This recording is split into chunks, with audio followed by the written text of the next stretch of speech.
EFCC goes after patients Jonathan039s assets. The Economic and Financial Crimes Commission, EFCC, is set to apply for the final forfeiture of choice properties allegedly owned by former First Lady patients Jonathan. But the commission has been having difficulty in getting the original titles of the assets. They include the Rudolph Resort, Wellness and Spa and 8 others. The Anti-Graft Commission may ask the court to compel the agencies with the titles in Bayelsa and Rivers states to release them.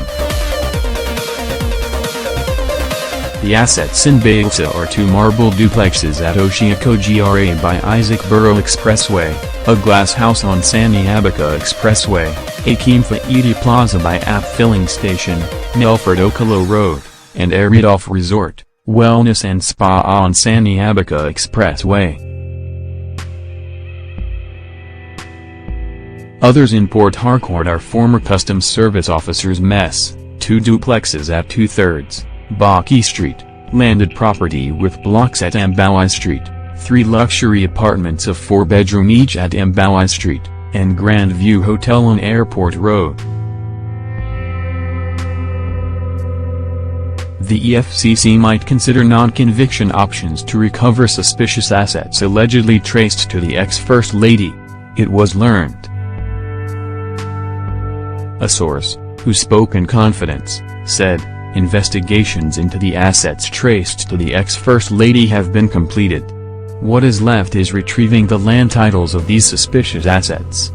But some land registries are not cooperating with us. We cannot allow these assets to continue to deteriorate. Very soon, we will apply for the final forfeiture of the affected assets in line with our mandate.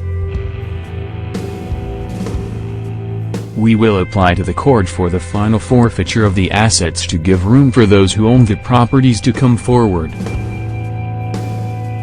We want to put the assets into public use like we have done in some cases of those implicated in the $2.1 billion arms deals." Responding to a question, the source said, "Acting on orders from above, some officers in the Ministry of Lands and Rivers State have been blocking EFCC's access to vital documents.